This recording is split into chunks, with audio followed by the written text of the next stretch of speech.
Welcome to the Literacy Leadership and Coaches Network Remote Edition. We're here to get you caught up on exactly how the Literacy Leadership and Coaching Network is going to go this year. You'll hear us reference this as LLCN for short throughout the podcast. First, a quick introduction of those that are speaking to you today. My name is Mark Raffler, and I'm the ELA and Social Studies Consultant here at Kent ISD. And joining me is... I'm Sarah Shoemaker, and I am an early literacy coach at Kent ISD. Thanks, Sarah. Excited to be catching you up on how the Literacy Leadership and Coaching Network, LLCN, is going to be shifting this year. As you probably are already aware, or if not, you are now, that we will not be meeting in person this year. We are shifting from this in-person format to more of this online format, which we're going to refer to as a podcast. We're moving LLCN to become this new format. We're going to refer to it as an LLCN Brief for the 2020-2021 school year. These LLCN Briefs will be in the podcast format. We will be offering them basically in line with the days that we were going to be offering LLCN throughout the school year anyway. But knowing with the remote learning and these other pieces, we knew that meeting face-to-face was not likely to be able to happen. Plus, we know you have a lot of learning that you're doing in your classrooms, and we want to make sure that we still offer a learning opportunity, but giving you the time that you need to develop that remote learning for the students you're supporting. Don't worry, we have every intention of LLCN being back in person, but only when it is safe to do so. But for now, this is the format we're going to move forward with.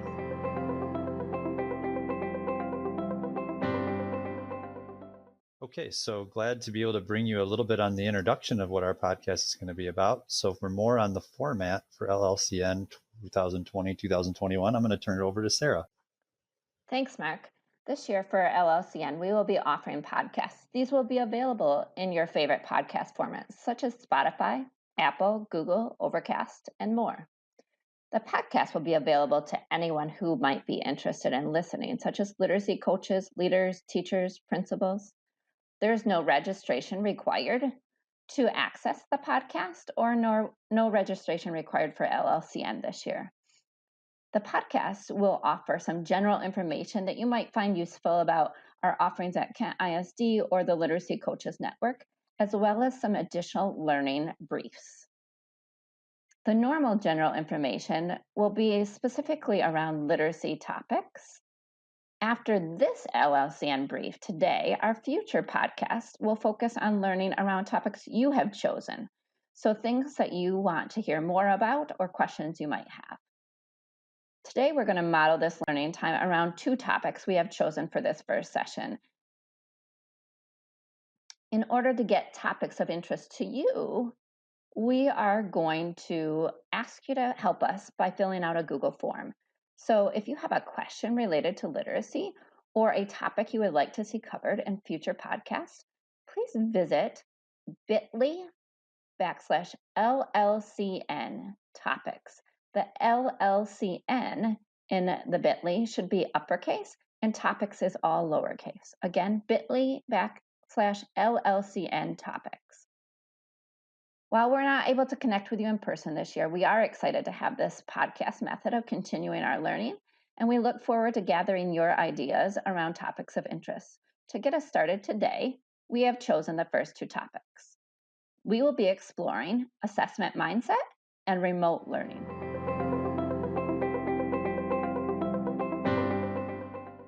Okay, so we're going to start a quick conversation around assessment mindset. And with that, first question to consider, Sarah, in thinking about school being back in session, no matter what format that takes, this is always a time to lay the groundwork for the year. What may be some thoughts to keep in mind in this area? Thanks, Mark. Yes, it is back to school time. Welcome back. While this may look different for us than it has in the past, some people being in person, some hybrid models around Kent County, or other remote learning options, most people are eager to get a routine going. Typically, the first few weeks of the school year are filled with getting to know you activities. With that comes assessments of all different types and subjects. Yeah, you mentioned routine. We're kind of far from that as this year has been going on, but I know we're scrambling to get to that point. So moving forward, on assessments, it takes on many different forms. Tell us a bit more about what you mean when you use the term assessments. When talking about assessments, Mark, we have to consider first the purpose. Assessments help teachers get to know their students. The purpose of assessments is to gain the knowledge to use in planning and personalizing instruction. This may be for whole class instruction, small group instruction, and instruction for individual students. We want to be attentive to the various ways in which we're assessing students. While districts usually have a list of beginning of the year assessments for all students to complete, we know that assessment can be formal and informal. When we think about the essential instructional practices in literacy, they prioritize essential number 9 as ongoing observation and assessment of children's language and literacy that development that informs their education. One thing to recognize is that educators know formal assessments are just one way to help us collect data and plan our instruction for students. But prioritizing the observation of students during actual reading and writing can give us many additional pieces of information that are helpful, things that will inform our instruction of individuals in our classrooms and school buildings. Yeah, so important to really understand assessment as we're grabbing that overall. Thank you. So, in moving forward again, Sarah, what might be different this year? At the heart of what educators do, this year is no different, Mark. We will start by getting to know our students personally and academically.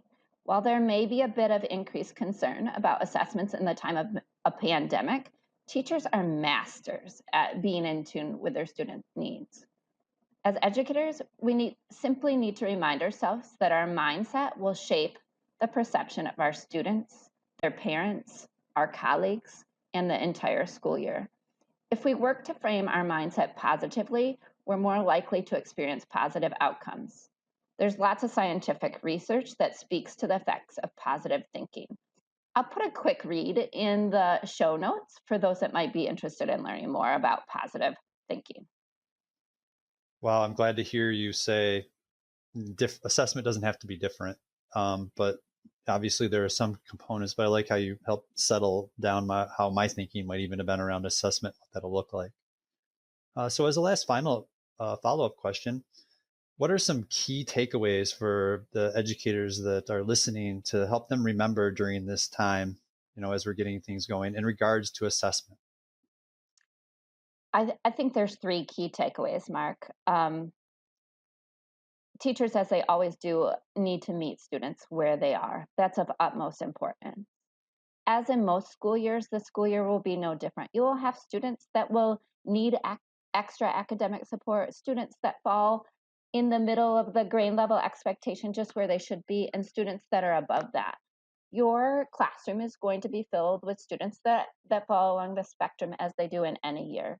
And so using student strengths to help them grow is going to be the third takeaway. Meet students where they are and use their strengths to help them grow. Well, thank you. Appreciate some of your thoughts around assessment and what that looks like. And hopefully we can take some of those ideas in mind as we go into actually performing that assessment as we move forward into this school year. Mark, you've done a lot of learning and work around remote learning since the shutdown in March. Schools coming back in session now, and many schools are using either remote learning or a form of hybrid learning. What are some key considerations we need to keep in mind around this?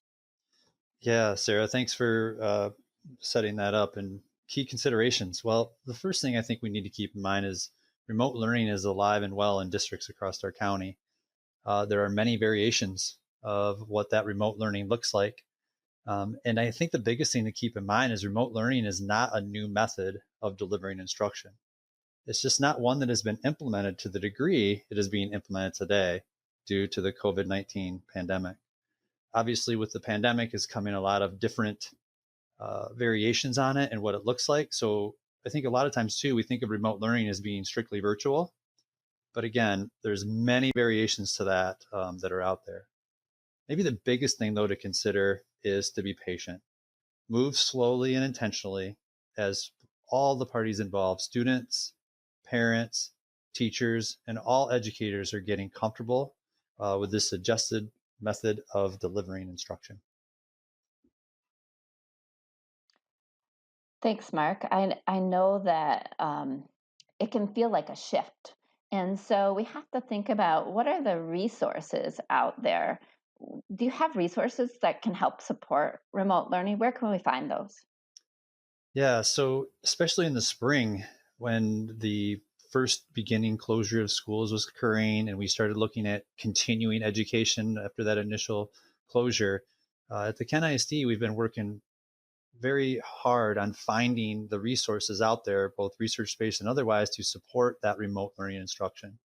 A lot of the resources that we gathered at that time are still obviously pertinent now, and you can find them at a bit.ly that we put together.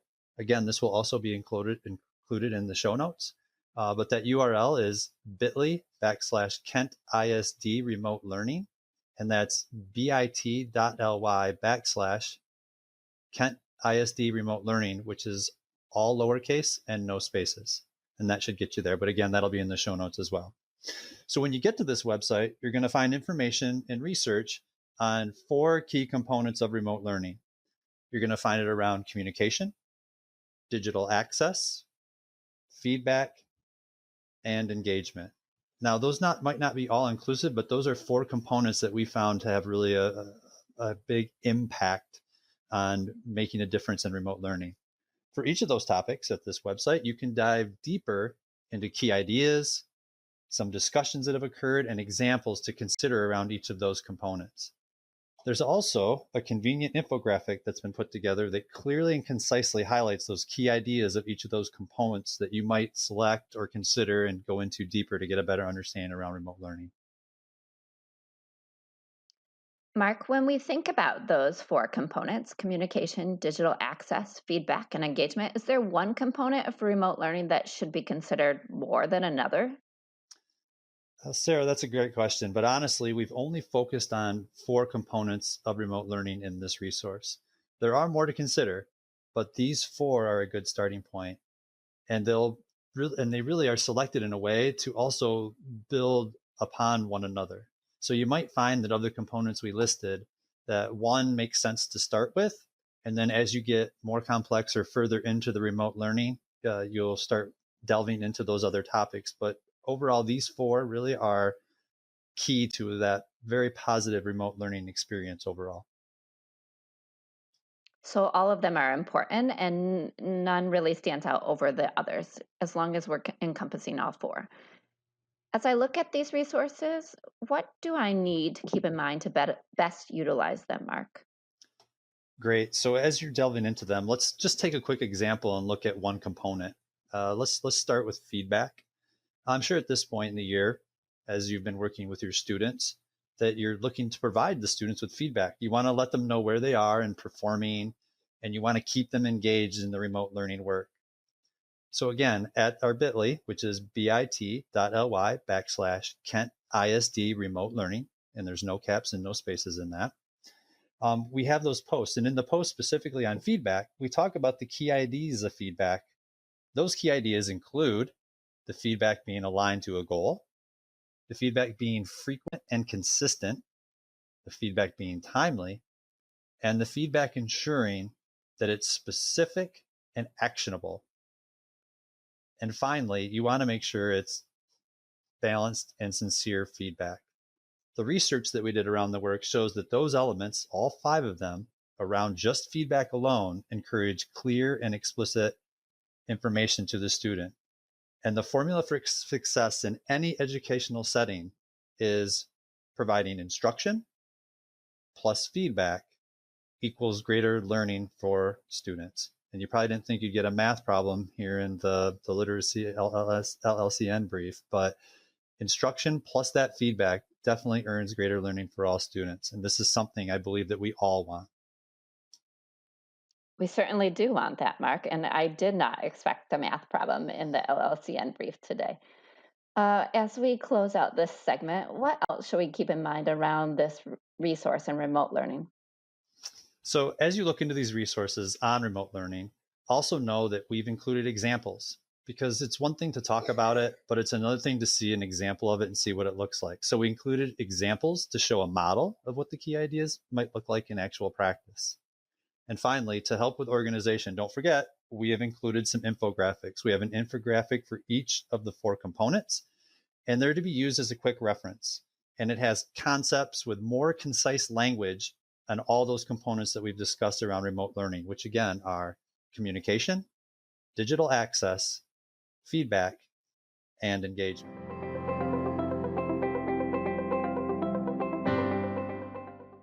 Thank you again for joining us today for this LLCN brief. We're looking forward to your suggestions on topics as well as questions that you may have related to literacy as we move forward with the LLCN briefs. Please take the time to let us know what you want to learn more about through our Google form. bit.ly/LLCN topics. Again, bit.ly/LLCN